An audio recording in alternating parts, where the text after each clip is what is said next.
been grinding all my life. Sacrifice, hustle paid the price.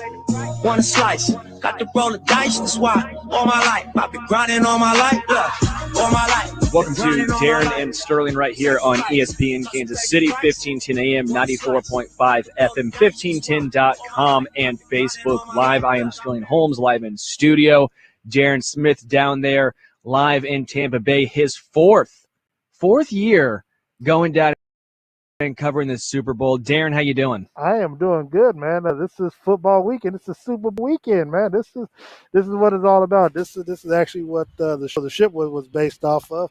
Was about championships, and hopefully one day the Chiefs playing in the Super Bowl. And now 2 years in a row, back to back, the Chiefs have made it to the big dance. And so it doesn't get much better than this right now. Fans are starting to fly in. They're starting to trickle in, slowly but surely down here in Tampa Bay, Sterling. But at the end of the day, it is all about Sunday. It's all about tell Mr. Shane Summers back there said hello, just, since he wants to just barge into our broadcast right now. But definitely want to, Yeah, say, Shane, Darren says hi. but the fans are starting to trickle in. And really, look, I need my backup. I need my people down there, because it's one thing to dress nice. It's another to dress nice, and people are still trying to harass me because of the Chiefs mask and stuff like that. And I keep telling them, I can take it, as well as I can give it. So, I can tell them, I said, look, don't be upset if anything happens that happens back in November where the Chiefs come down, run up the score, and then let y'all think that y'all going to win the game, which is not going to happen. But, Sheldon, I would imagine that we have someone with us in studio as well. Is that correct? Yeah, got a little special guest. Normally on Mondays, he's too busy for us. He's a busy guy getting everyone set up during Super Bowl week. But Todd Leabo is now. He's actually sitting in your chair. I'm looking at the big chair right now, boys. I'm in the big chair. I'm finally about taking a breath. It's 3:00 on Friday. I'm just about to take a breath. It's been a crazy week. Yeah, and for people who might be living under a rock, obviously a lot has changed this year as compared to recent years. Well, compared to any year, obviously, where a lot of stuff was done virtually. And I know we streamed a lot of Super Bowl audio on A10, and I'm not sure how much we did on ESPN Kansas City, but of course on our web pages as well. People got a chance to follow along. So, Leabo, obviously, salute to you and Allie and everyone else back at the station for holding it down. I know Chad, Alok, Corey, and Jason, along with myself, were down there trying to do the best we could with what we had, which wasn't much down here. Yeah, you guys have done a lot of fun interviews, but most of them have been virtual or on the phone. But a lot of the handlers who set these things up have been down there in person. So it's certainly been worth the trip to be down there to make sure we're kind of on the ground, boots on the ground, and, be there for the Super Bowl. But I have been to Super Bowl radio rows from the first one I went to was the 99 season, so 2000. So I went to some early. Then I kind of begged out of it. I didn't want to go anymore. And I went back last year because the Chiefs made it. Well, the reason I really stopped wanting to go is because it used to be in January, and then they moved it to February. And my birthday is February 1st. So it kind of, I was like, do I want to come down here and do this? And especially when the Chiefs were no good. Do I want to come down here and talk about the Super Bowl when it's, Pittsburgh versus Seattle? Didn't do anything for me. So I kind of got out of it for a while. But then last year, I don't know, Darren, you've been in the last four. That was probably one of the crazier looking radio row rooms of all time because it was two sides. It was monstrous. Yeah. But this year, you got at the most 10, 15 stations broadcasting at a time down there? Yeah, 15 total. I mean, they have 42. They set up for 42 stations, but obviously, a lot did not show up. And look, of course, you were advising me, dang, you really shouldn't go. Look, I had to get out of Kansas City. I just needed, and I came out at a good time because of the snow and stuff. But it's been a good time down there. Look, to be able to say that you still covered it during the pandemic says something. We've been taking necessary precautions and things down here, but it hasn't been a wasted trip. I will definitely say that. But it's. I cannot see the same thing happening next year in Los Angeles. If the corona is still going strong up to next year in Los Angeles, I don't know what the NFL is going to do then. Yeah, I think they'll probably, hopefully by then. Hey, my parents got their vaccine today, so good news for them. They got their first shot today, so we're getting more vaccines out there than people getting sick on a daily basis. So I would think by next year's Super Bowl, they should be good to go. Now, I'll also tell you this. I don't want any part of going to Los Angeles next year either because I hate that town. But you don't want to sit in traffic for 4 hours? Now would be the year to have it in L.A. because no one was driving anywhere, except they wouldn't have allowed it in California. So it worked out that way. But, yeah, I can't imagine it's still going to be this way next year. I know you were on the commissioner's press conference yesterday, and you got a question in that, they held that thing outside. There were plenty of questions about, like, immediate things. They've already changed the combine. It's not going to be the same way. But I think, and he said it, Zoom is here to stay. Yeah, I think that they are going to have a blend of virtual and in-person OTAs and things because I think the players have decided, dude, we just put on a pretty good season. You don't need us in there for these quote-unquote voluntary workouts. I'll quote-unquote voluntarily get on the Zoom and have a meeting with you, but I don't need to come to Kansas City and work out if I don't want to. The union's going to probably, I think, hold strong on that and say, dude, back it off a little bit, right? Well, and it's more efficient, to be honest with you. It just seems to me like it makes a lot of sense doing this, flying in and all the travel, all this work just to get there. Well, that's time wasted. To me, this makes a lot more sense. People are finding out you can still be productive even if you don't have to be in the same room as another dude. As long as you're productive and accountable for yourself, that's what matters. We'll find guys who will be accountable, and that's how you even get a better description of that player. Well, it's funny. I don't know if it's because you're not with another dude still. That's a good way of putting it. Look, because other dudes, multiple dudes. But Leabo, even better. You brought up a good point though, Leabo, because J.C. Tretter from the Cleveland Browns talked about talked about getting rid of OTAs altogether. I mean, he wants to be done with off season workouts, and so. Obviously, because of how things took place during the offseason last year, the NFL, I don't want to say they lucked out because I know they did suffer some season-ending injuries early on in the season, but for the most part, they were able to make it through, pretty much unscathed as it relates to, the off-season workouts and the training camps and the rookie mini camps and all that stuff. Now, I don't know how you feel about that to where because I know Travis Kelce was kind of on the other side of Tretter yesterday talking about where he still believes that stuff is necessary. Where do you land on that? Well, I think it's definitely necessary, but I think you can do part of it if it's like, hey, man, we got a week where we're going to just be virtual and have some meetings, and they don't hit during OTAs anyway, right? So they could have some meetings, but I do think the clubs like to see the guys at some point, right? Because they will see, did you get fat, right? Right. They want a little medical on them. How's your knee? Those kind of things. But generally speaking, and these are all voluntary workouts. We've talked about that over the years. They don't have to be there, okay? Until the true minicamp in June, there's a 3-day minicamp that's mandatory. And I think it's good for team building. But anyone who, we've had those years where I think the team was a little bit fractured, right? When Marcus Peters and Eric Berry and Justin Houston didn't come to camp. Yeah. If they were a virtual thing, I promise you they'd have got on that. You know what I mean? Yeah. So I think it allows the players to have some freedom. Hey, if I got to get on a meeting, for an hour, but I don't have to fly to Kansas City, because listen, they don't all live in Kansas City, okay? And especially after this year, when they've been on lockdown.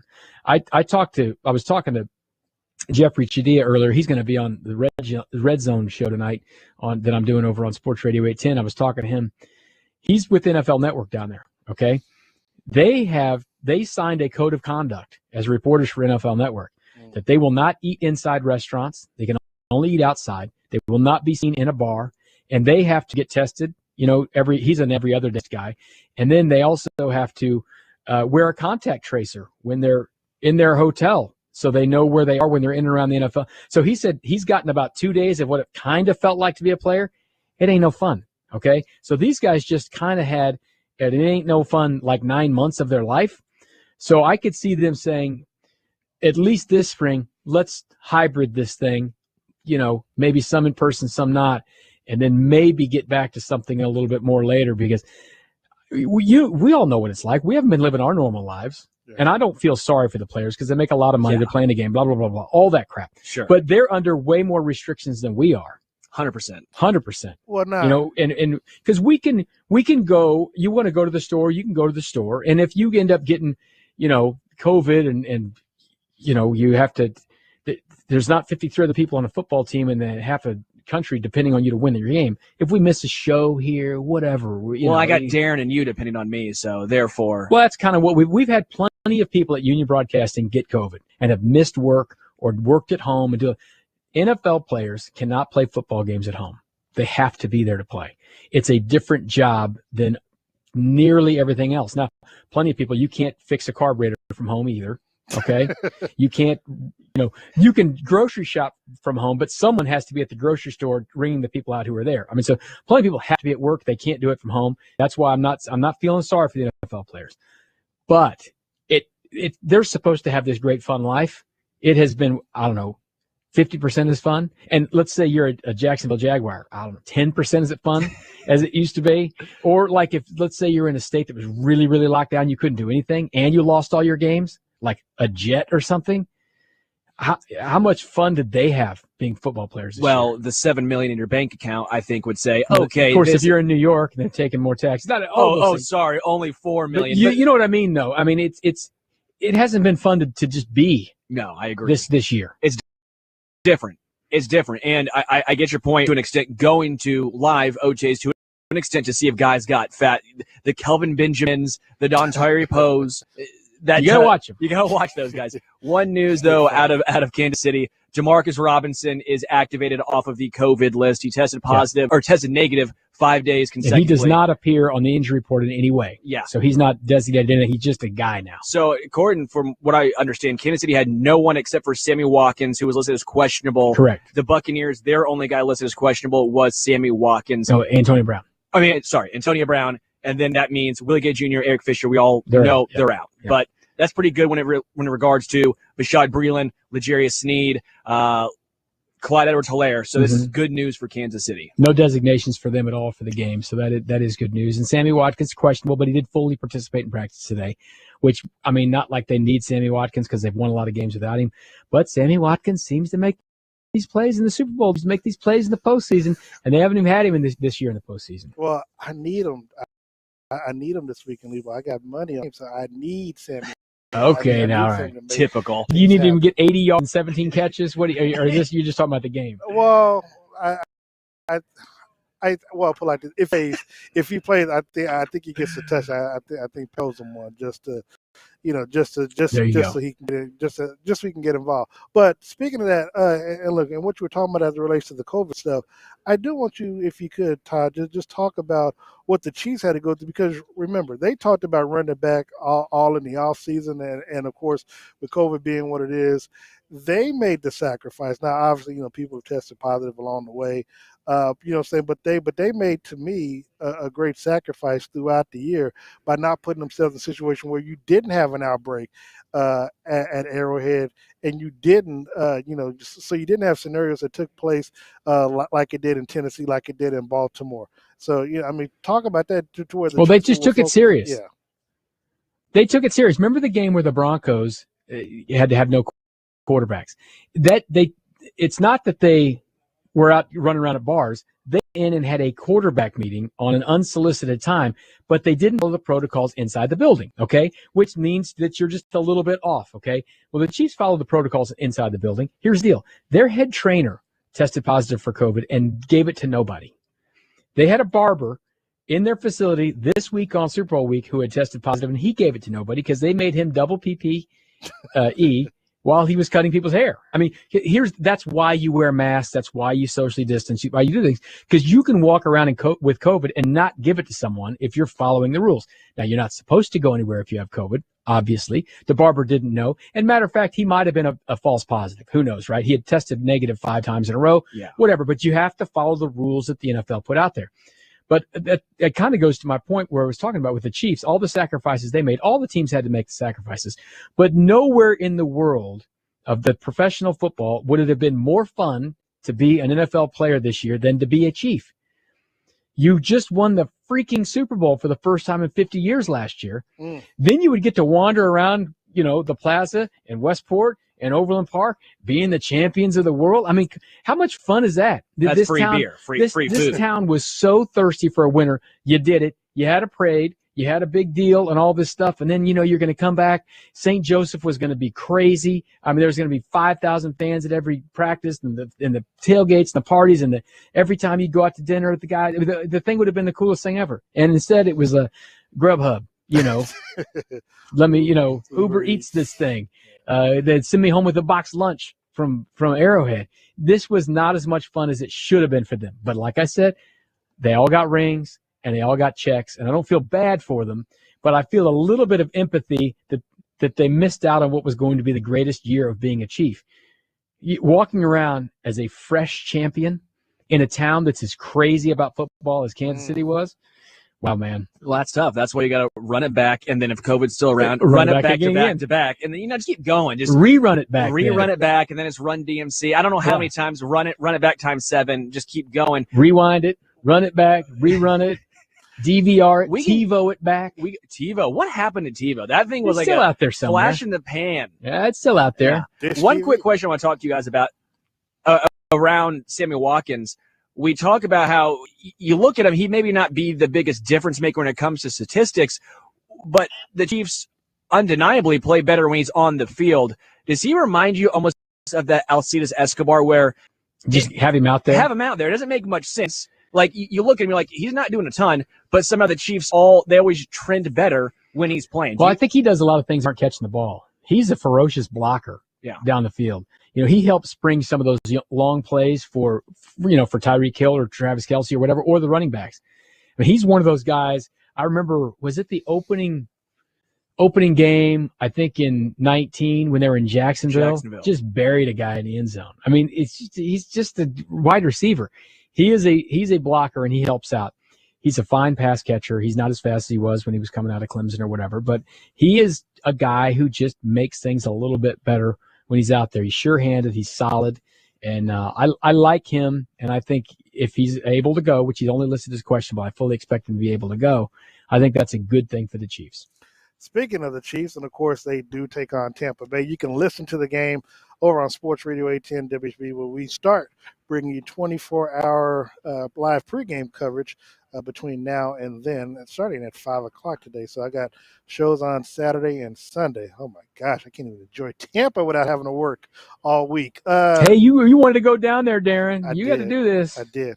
To whom much is given. You asked for it. I did. I really did. But let's look at this game. Obviously, the last time these two teams played at the site was November 29th. Todd Leabo and Sterling Holmes.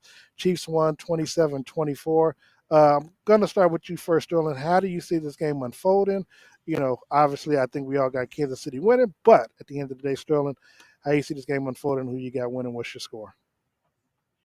So I have Chiefs winning 31-28. I think I don't see them blowing out. I don't think Tom Brady's going to get blown out in a Super Bowl. I do think it's going to come down to him potentially throwing an interception. He threw 3 interceptions against the Packers, and everyone's lauding him as if he had some great game and Aaron Rodgers played terrible. That wasn't the case. He threw 3 picks. He's not the same quarterback that he once was. I think this is going to be the official passing of the torch, the official goat-to-goat handoff. I think the biggest difference, though, is that Kansas City's wide receivers going to the secondary of the Buccaneers, they're going to torch him. When Carlton Davis is your best guy, he has a 140.3 passer rating against, and that's not just this postseason. That's brutal. He's already given up 3 touchdowns. He got burned by Tyreek Hill the first game. He's still on fire from that one. And he's still on fire. I mean, I don't care how good your D-line, your linebackers are. If you can't have a secondary that can defend, good luck. Yeah, I like the Chiefs in this game. I am concerned about the offensive line being makeshift. I don't think it's a bad offensive line, but I think it's a little, it's not what they normally had out there. They've been playing without Schwartz for a while, so they're kind of used to that. They haven't played much at all without Fisher because he just got hurt late in the game against the Bills. So I'm a little bit concerned about that. But I am as concerned as I am about that. I'm just as confident that Andy Reid and Eric Bieniemy and Mike Kafka and the entire offensive crew will be able to scheme up any deficiencies they have on the offensive line, right? Quick passes, some sort of quick runs, compute POs, things like that will work for them. So I think they'll negate that. I think an underrated part of this game is the Chiefs' defensive backfield has been playing great, so much better than it was a couple of years ago. And, Brady, he's just not 100% on the same page with all these guys yet. I heard a comment earlier this week talking about like his 3 interceptions 2 weeks ago were always thrown to Mike Evans. Like Mike Evans doesn't always do exactly what Tom thinks he's going to do yet. That's a good thing. So that's something to look for there. So I like the Chiefs in this game.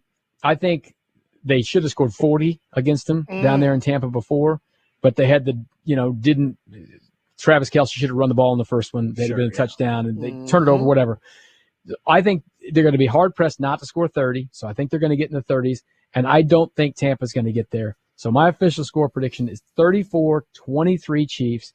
That is the over, but barely, Darren. Okay. But that's a cover for sure for the Chiefs. I think they're going to win this game.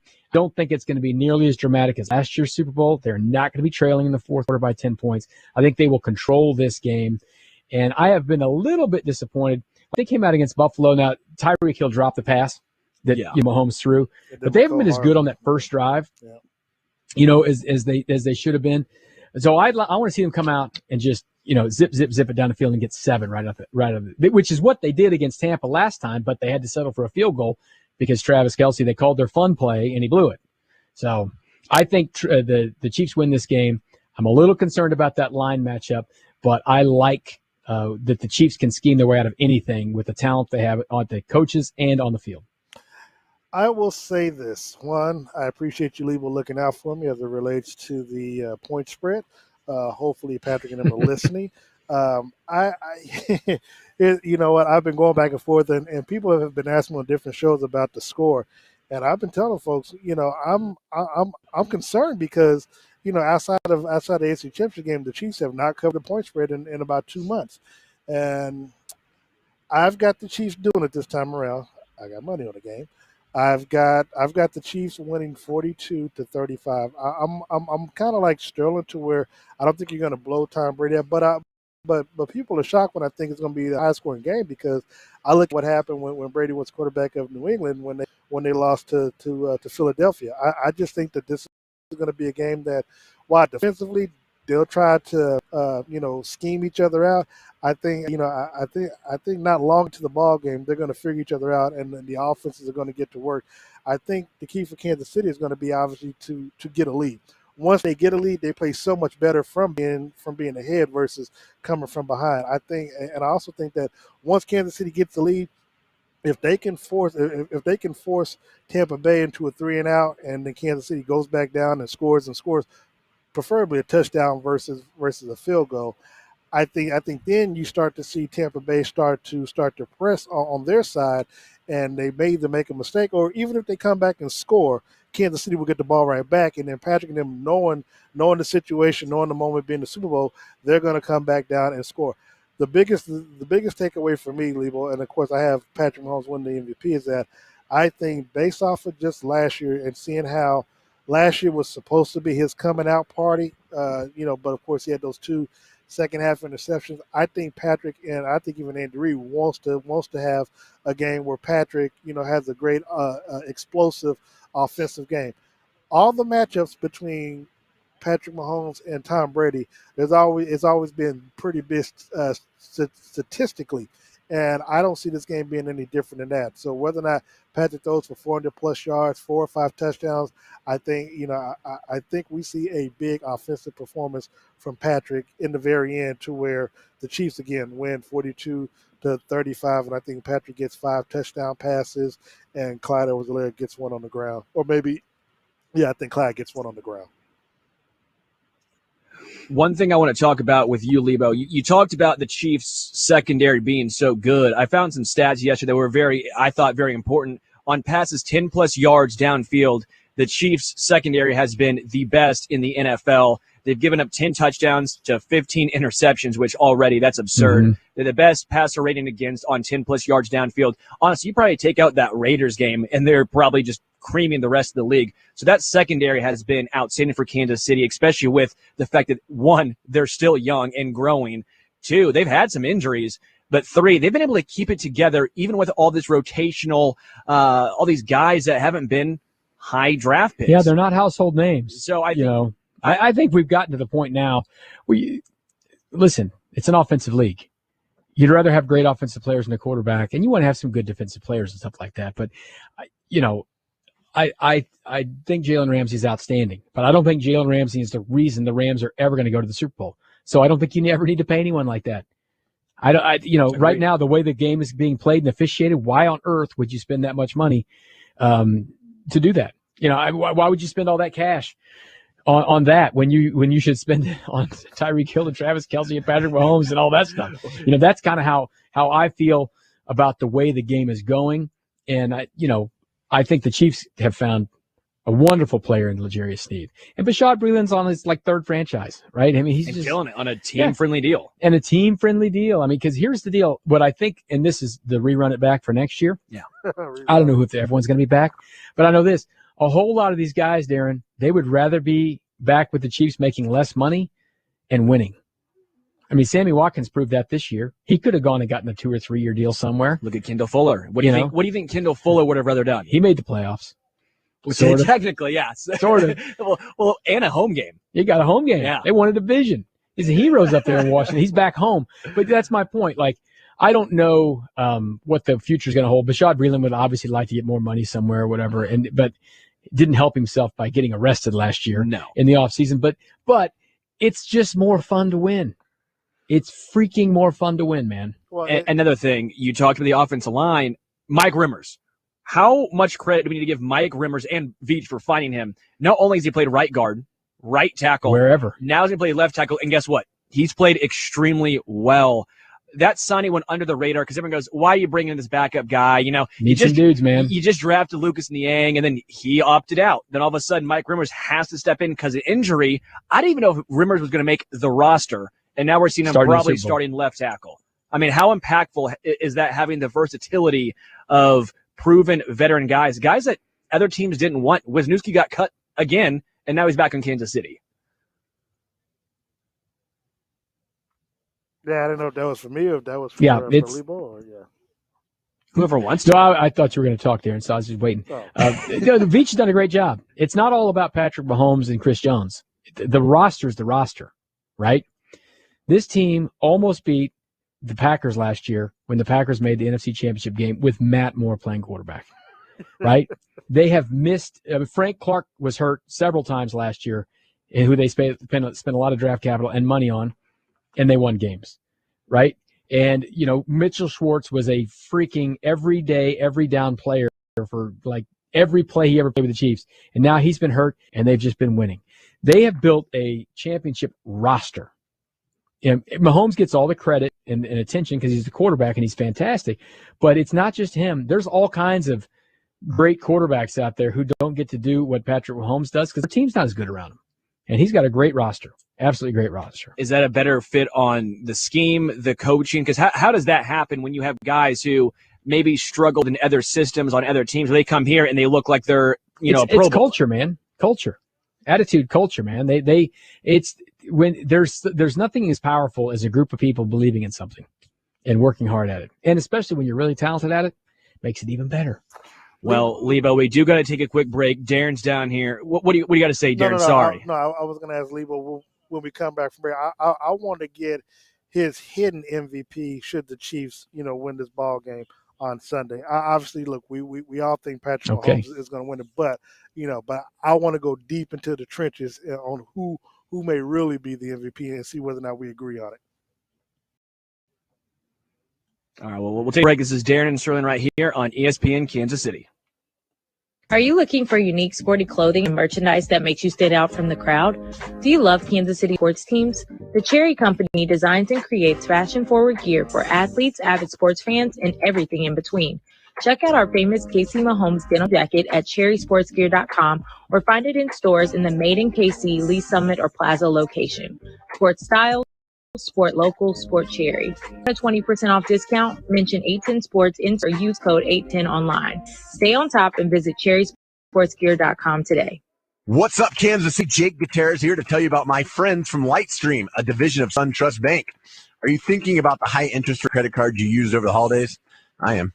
When it comes to refinancing your credit cards, you've got options. But only Lightstream was ranked #1 by J.D. Power for customer satisfaction with personal loans. Lightstream's credit card consolidation loans start at just 5.95% APR with auto pay and excellent credit. You could save yourself thousands in interest. You can even get your money the same day that you apply. Apply today for a credit card consolidation loan from the company J.D. Power, ranked #1 for customer satisfaction and personal loans.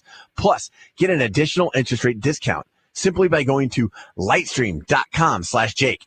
It's lightstream.com/Jake. Subject to credit approval. Rates range from 5.95% APR to 19.99% APR. Include 0.50% auto pay discount. Lowest rates require excellent credit. Terms and conditions apply. Offers are subject to change without notice. Visit lightstream.com/Jake for more information. In these trying times, Kansas City Credit Union knows how important cash flow is in your household. With rates near all-time lows, now's the time to take action. Free up some cash by lowering your monthly car loan payment when you refinance your auto loan with Kansas City Credit Union. And as a bonus, Kansas City Credit Union will delay your payments for 90 days. Visit kansascitycreditunion.com/810sports for more information. Kansas City Credit Union, your path to financial freedom.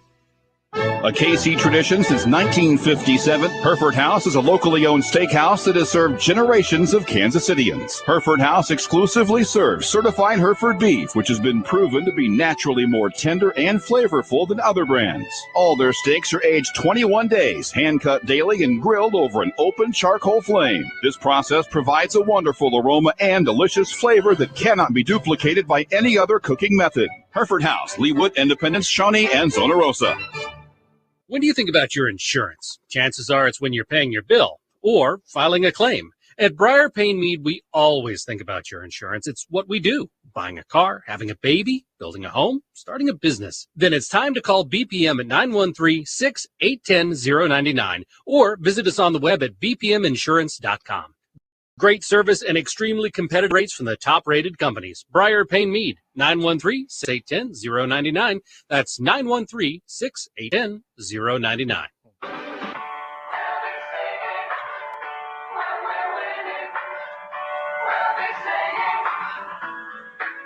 I get knocked down. Welcome back to Darren and Sterling here on ESPN Kansas City, 94.5 FM, 1510 AM. Our human Shazam, Todd Leabo, can you figure out who that was that Sterling decided to prank me with? That's Chumbawamba, man. That's Tub easy. That's easy, Darren. Chumbawamba. Chumbawamba. Chumba. There's an M in- Tub thumping. It's just basically a song everyone knows about drinking. Yeah, you get knocked down, but then you get back up again. I'll take a whiskey drink. I'll take a vodka drink. Well, since I don't drink, I guess I wouldn't know nothing about that. So Leabo, look. Well, that doesn't mean you can't know about it. Well, that is true. You know, you learn something new every day, and I just learned what Chumbawamba was all about. Leabo, I'm curious. Yeah. So I'm curious about something. Obviously, look, we talked about Patrick Mahomes. Of course, I think we all think he's going to win the MVP, but I think the true MVP is going to be Steve Spagnuolo, because he's someone that has given Tom Brady fits in Super Bowls and just regular season games in general. Am I right? Am I wrong about that? Or do you think it could be like the offensive line coach coaching up the backups in this weekend's game that, you know, against JPP and Dominican Sue and others? I like both those thoughts, but I mean, Spagnuolo definitely has a track history against Tom Brady, and I think he's done a really, really nice job just here in Kansas City finding ways, because, you know, we've talked many times on Mondays about how I didn't see Frank Clark do anything. When's somebody going to get a sack? But they have consistently found a way to get pressure on people, whether it's with the front four or whether it's with all these blitzing things that they're doing with the defensive backfield. L'Jarius Sneed's got 4 straight games at the sack. Charvarius Ward will have a blitz or two that will affect plays. When we get right down to it, it may not be a sack, but it's going to affect things. We talked about those 3 interceptions that Tom Brady threw against the Packers. He was under pressure, 2 of them. One of them, he was a little bit under pressure. He threw it high, and it tipped off his own guy's hands. It was a bad pass. But things like that won't go down as a stat. It's just a little pressure. It's not a full sack, but if you can make an errant throw or a throw that someone will pick off, that can make all the difference in a game. And Spags has done a really, really, really, really nice job of finding a way to get pressure with whatever he has. And I think that's the thing that Chiefs fans would get so frustrated. They would hear other players say, yeah, they just kept doing the same thing, and we just kept doing what we did against Bob Sutton. And, probably 2 years late for Andy getting rid of Bob Sutton, but he's a loyal guy. He doesn't just go fire coaches. And it was timing worked out right because Steve Spagnuolo was out of work, got to chill for a year, got to watch the league. I kind of think he might have been given a wink, wink. Hang tight, bro. We're going to see how this goes with this team. I got an offense here that I need a little help on defense. Just chill for me. You got plenty of money, man. You got a lot of money. Why don't you sit and watch the league for a while? And I think it worked out really nicely for him. But so no, look, now obviously this is hypothetical, but do you think had D Ford not jumped off sides in Kansas City, played in the Super Bowl 2 years ago, and the Chiefs would have won? Do you think they would have quietly let Bob Sutton go? Do you think he'd have still been the DC right now? I don't think if you would have won the Super Bowl, you could have fired your coach. Now, getting there, let's say they got there and they lost 54-51 again to the Rams, who the Patriots held to 3 points. Then I think you can get fired. But in the end, if it turns out like this, and you can't hypothetical this thing, but that's what happened, and it turned out to be. And listen, Bob Sutton did line D4 up off sides. D Ford lined up off sides because he's a dummy. Okay, so they could have won that game in spite of Bob Sutton. And then maybe I think it would have been really hard if they made the Super Bowl, unless they got drummed in the Super Bowl defensively. But all these things happened for a reason. That brought Steve Spagnuolo to Kansas City.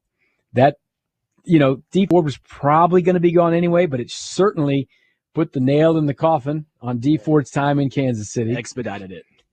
And you can't look back from where it was. Those things had to happen to get to where you are.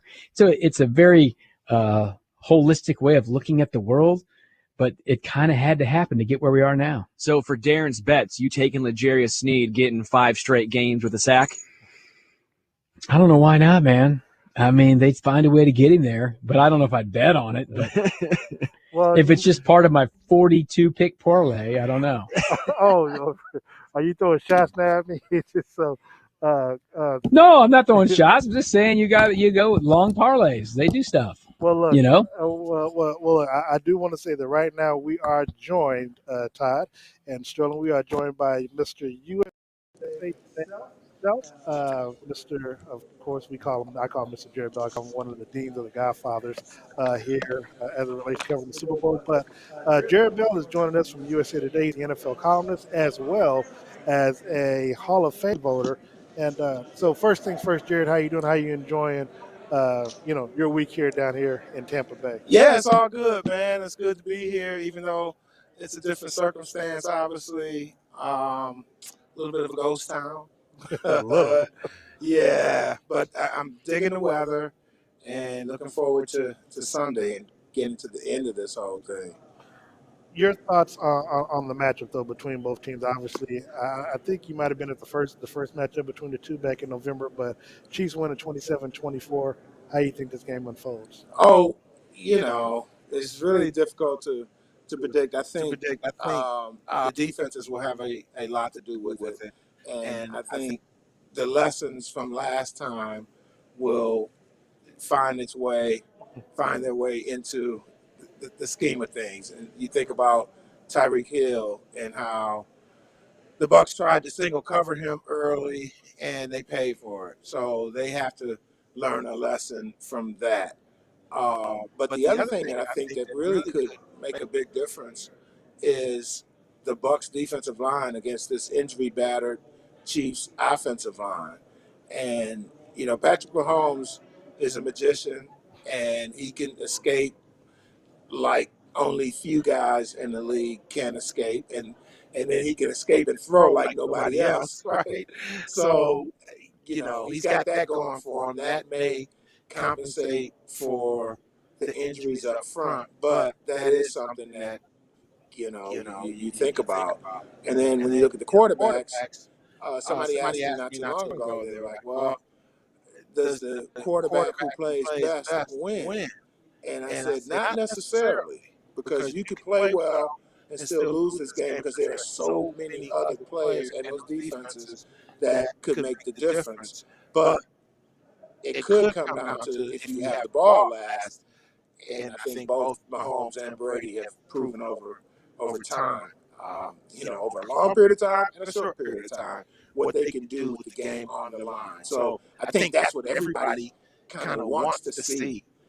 The Chiefs fans want to win, and they want it to be Mahomes, but I think people without a great stake in the game just kind of want to see the drama and see it come down to the end. And I think that would be amazing if we get it like that.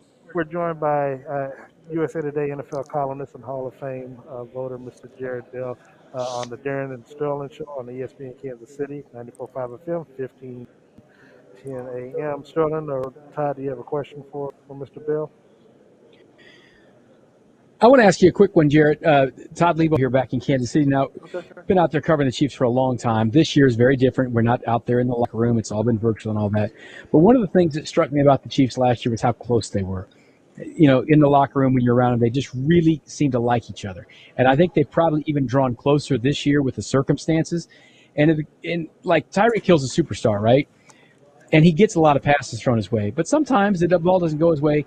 You never hear him complain. They really seem to have bought into the fact that they're all great players and there's no stuff on this team. How powerful is that when you actually have a team that seems to be together and picks each other up instead of, I'm not calling shots at Antonio Brown. He's been fine down there in Tampa. But I think the Steelers had some issues, right, when they kind of fell apart because the guys wanted the ball. They were coaches.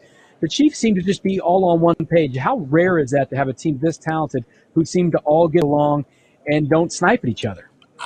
It's rare, but I think you definitely have to have some chemistry to win and to win consistently as the Chiefs have. But we've seen other teams do that. But I think the thing that helps them in this moment is the fact that they did it last year, and almost all of those guys are back. So you added a couple pieces to running back.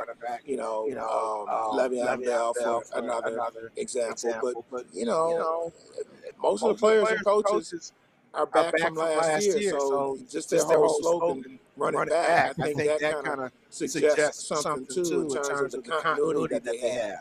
On the other side, Tampa Bay, and it's good you mentioned Antonio Brown and how he has not been any type of distraction since he became a Buck. And so you have to give him credit for that.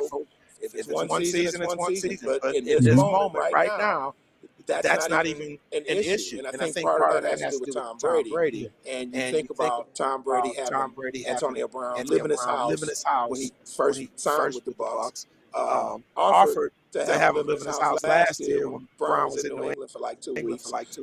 But it just kind of really shows that he's in this guy's corner and he's trying to help, get the most out of this guy and help himself as well and his team and all that. So I think the Bucs have some chemistry going too, but it's a different type of thing because this is what we didn't know was going to happen with Tampa Bay if they were going to be able to put all those pieces together to get to this point. When they signed Tom Brady, of course you want to go to the Super Bowl and win the Super Bowl. That's why you signed him. But to see all those pieces come together this year, that's a testament to them. But the Chiefs, obviously, in that department, have a longer history, even if it's just a couple, 3 years. But they've been together longer.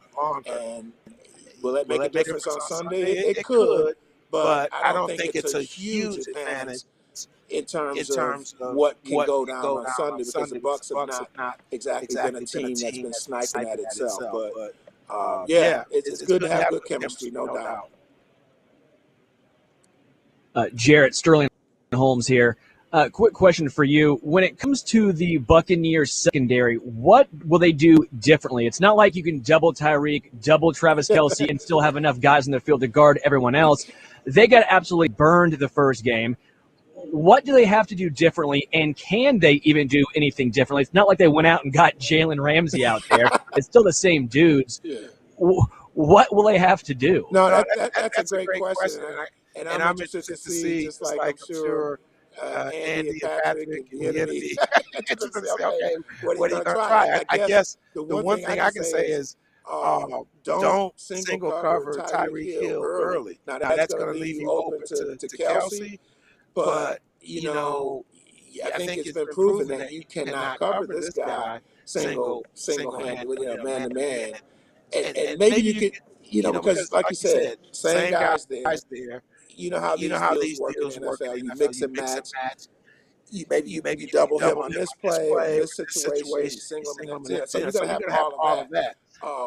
So I guess the whole thing is to try to mix it up. But again, early in the game is when it just, even though the Bucs, had a valiant comeback when they played back in late November and made it close. They were always chasing, playing from behind, and that was because they got burned trying to cover Tyreek with a single guy, and Mahomes took advantage of it, and the Chiefs and everybody took advantage of it on the Kansas City side. So maybe that's a lesson, but you've got to try to come up with something. The one thing that Todd Bowles, the Bucs defensive coordinator, has said about his unit and how it has developed since then, and it's a coach talking up his guys, but it's backed up by the fact that they haven't lost since then, right? And so they've gained a little bit of confidence. Some of the things that they need to forget as defensive backs, okay, you process that. You don't need to forget everything, because you need to remember, if I single cover this guy, he's going to run right past me. But in terms of the mindset that they need to have, I think they've grown in confidence. So we'll see if that confidence holds up or gets shattered in the rematch. Jarrett, I want to ask you. You got a chance to be there live, present for Roger Goodell's press conference as well as Demore Smith. What was your biggest takeaways? I know you got a chance. I know we both got a chance to ask questions yesterday, but what was your biggest takeaway from what Roger Goodell and Demore Smith, presented during the pressers yesterday? Number one, it was the fact that they had back-to-back press conferences. Okay, normally, and this, D, normally Rodgers is on Wednesday, used to be on Fridays, and then D and the Union always had their deal on Thursday, even when Rodgers was on Friday. So they'd have them on different days, different locations typically. These two sides came together and said, okay, it's best for us to just have one place, one location, back-to-back, and then they had that window in between the sessions where they shared the stage for about 5 to 7 minutes and took some questions. And the optics of that, Darren, is pretty tremendous. I think it's fitting, and it reflects what's happened this year between the league and the players' union, where they had to come together on so many issues to get through this thing with the pandemic, and one side could not have pulled it off without the other. So there's been a lot of collaboration between the two during this whole deal. And you think back to them striking the CBA, which I think, most people thought, hey, players won this time, right? Especially once the pandemic hit, and you look at the economics, and the players got some things. The owners got the 17th game, but it looked like a much better deal for the players than the last one.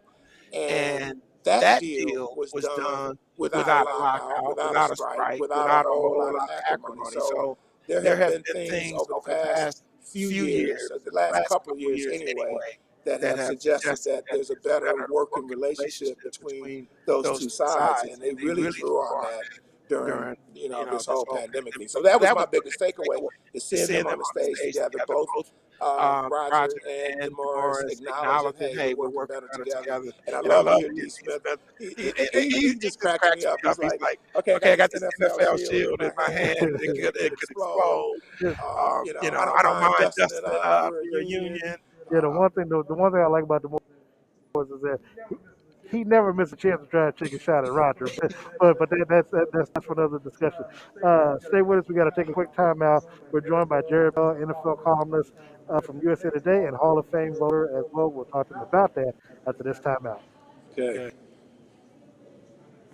The American dream, home ownership.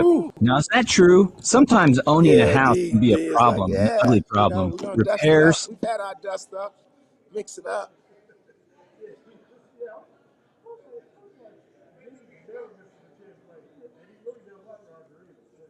Yeah. Yeah.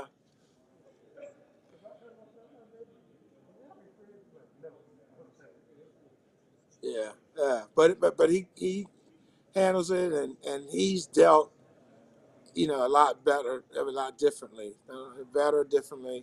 than before.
Welcome back to Darren and Sterling right here on ESPN Kansas City, 1510 AM, 94.5 FM. I am Sterling Holmes. Darren Smith live in Tampa Bay.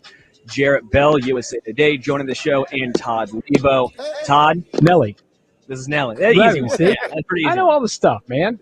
You can act like I don't know anything, man. I give you some credit. I get all the genres down. Yeah, well, I'm Hey, glad Jarrett, you I want to had ask you a quick question. You would have had me on that. I just know it was a jam. Yeah. told you it was Nelly.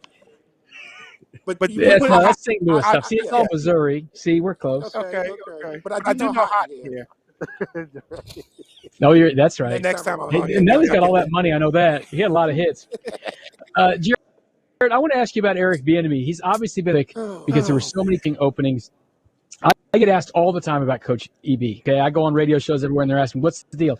And I used to say, "Well, I don't know. Maybe he doesn't interview well. Maybe this, maybe that." I didn't know. But the second I saw Dan Campbell get up and talk about eating kneecaps, and I had flashbacks to Gunther Cunningham being the Chiefs head coach, I'm like, I don't have an answer for anyone now on why Eric Bieniemy hasn't gotten a shot. Yeah, and I think there's a lot of people that don't. I think the only thing I wonder about is if people are holding the stuff that happened to him back in Colorado against him, where he had a couple dust-ups, if you will, when he was so long ago. You asked me a question. And I got you. Yeah, and so I don't know if that's it. I just said that I wonder if that's something that people are holding against him. So I don't know. Nobody has told me that. But that's like the only thing that you could look at and say, well, it's definitely been no problem since he's, established his career. And even the University of Colorado wanted to, talk to him, possibly offer him. They brought him back one time already as coordinator, but they wanted to talk to him about being a head coach. So I don't think there's any lingering effect there in Boulder. So there's that. Obviously, there's the race issue. This thing about does he interview well or not? I think if you've seen him this week, and you guys in Kansas City have seen him, way before this week, look at how he handles himself in front of a microphone. I mean, he's pretty good, pretty smooth, and now he's getting even more reps because everybody's asking him about the same thing. And he's just been so consistent, so impressive. So, keep hope alive. Jeff, before we get out of here, obviously, you're on the Hall of Fame selection committee. Obviously, how do you think? Well, you can't. Yeah, you obviously can't tell us much, but Peyton Manning, I think check. Charles Woodson, check. Probably a check. Yeah. My guy, does he finally get in off the Drew Pearson? He better. Otherwise, y'all they have me back here, so we can talk about what the heck. Because I covered the Cowboys with Drew Pearson. My first job was in Dallas, 1981. I met Drew the first day I moved to Dallas. The very first day, it was a Monday. And I started working for the Cowboys weekly. So I got to know Drew very well. One thing I would say about Drew is that on a team with star players galore. Roger Staubach had retired when I got there, but they had Tony Dorsett, Randy White, Todd Jones. Drew Pearson was the glue, the leader, the one that all the big-time players looked up to. So he had that going in addition to just being this clutch performer. So, yeah, I'm very excited to see Drew finally get his call. All right. I want to thank you so very much for joining, Leabo. As usual, thank you very much. We'll talk to you again on Monday following hopefully another Chiefs victory. Before we get out of here, I'm putting you on the spot. Who you got? I got the Bucs. I got Tom Brady, spoiling the Kansas City. Oh, Jerry, we're 37, 35. We're having a conversation. Should have ended the show 30 seconds ago. Hey, thank you all very much. Hey, make sure you tune in to Radio 810. We got 24-hour coverage beginning at 5 o'clock from now till kickoff tomorrow. Kickoff Sunday. So she join us tomorrow on Sports Radio 810 WHB. We are out of here.